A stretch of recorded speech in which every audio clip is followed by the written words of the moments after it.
What's going on, everybody? Josh Engleman here for Stokastic.com, back again with my NBA DFS contenders on DraftKings for Sunday, January 12th, our first Sunday contenders of the year. The regular season in the NFL is gone, and that means I am back with basketball on the weekend. Now be sure to hit that like button, subscribe to the channel, hit the notification bell so you know when everything goes live. Follow me on Twitter at Josh Engleman. That's where you'll get my updates. And that's where you'll see the top 10 for DraftKings and FanDuel. Now, Colin Sexton is on the outside looking in at number 6, but we don't really know what's going on for Utah tonight. That injury report will be important. We're going to talk about more Utah guys in a second. Who will be my favorites? My top 5 plays of the day? Time to find out. First up at number 5, I'm looking at Kevin Durant. I like this matchup against the Hornets. He's power forward, center eligible, 9,400, projected for 27.5 points, 6 boards, 4 assists, 2 stocks. Obviously, Bradley Beal coming off the bench now. Ryan Dunn is starting.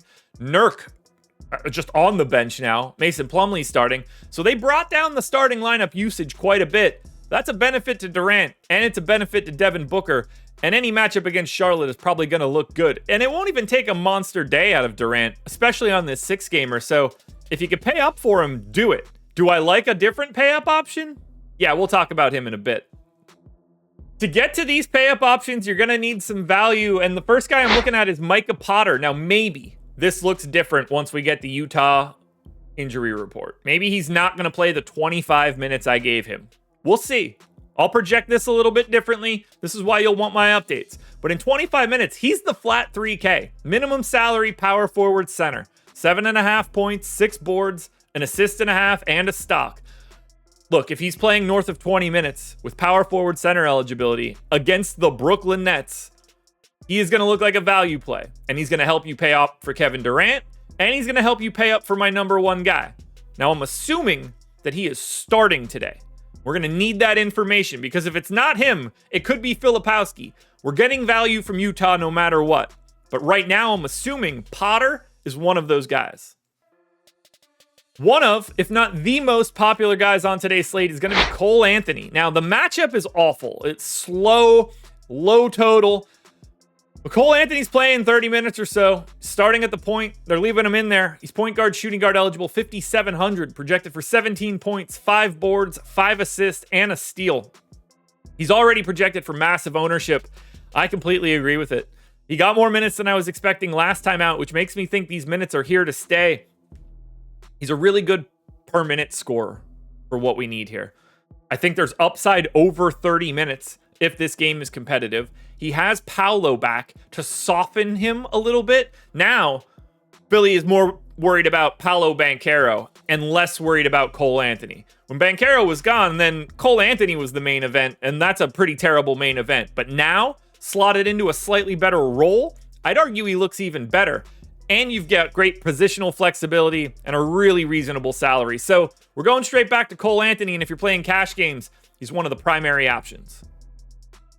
Back to Utah for value, and I'm assuming Isaiah Collier starts, plays 29 minutes, and becomes my number 2 guy. Point guard, shooting guard eligible, 4K, projected for 9 points, 6 assists, 3.5 boards, and a stock and a half.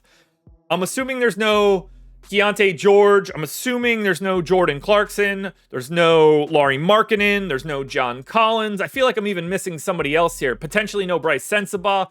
These guys are thin. And I'm assuming we're going to get a lot of minutes out of Collier. And if we do at 4K, he's the type of guy, along with Micah Potter, that are going to allow us to get our Kevin Durants plus the guy that I have in at number 1 contender. But remember, you're going to need the update. We don't know who's available for Utah just yet. And that number 1 play of the day is my current MVP of the year, Shai Gilgeous-Alexander. 34 minutes against the Washington Wizards, a.k.a. the worst team in basketball by a mile. Point guard only, 10,700, 33 points, 6 assists, 5 boards, almost 3 stocks. Who stops him? Nobody on the Wizards. He's going to do whatever he wants. And even if this is the blowout that we all expect it to be, it's not like Shai can't get it done in 3 quarters. I desperately want to roster Shai. To me, very clearly the pay-up option you're looking for. And based on where we have the value, whether that's Utah or there's certainly some other spots that could free up some additional salary, we're not going to struggle at all to get to Shai. Because There is no Giannis on this slate. There is no Nikola Jokic on this slate. There's no banana bread on this slate, which means it's very easy to get to Shea and pay up for him, especially in the best matchup that exists. So, Shea Gilgeous. What am I, now I'm saying Ben Simmons. What am I, Bill Simmons? Let's try this one last time. Shea Gilgeous Alexander. There we go. We get the words out of the mouth. It is Sunday, by the way. He's my number one contender. Play him a lot. Alrighty, folks, that will do it. Those are my NBA DFS contenders on DraftKings for Sunday, January 12th. My top 10s for DraftKings and FanDuel can be found on my Twitter at Josh Engleman. I will have updates later today, probably around 5 p.m.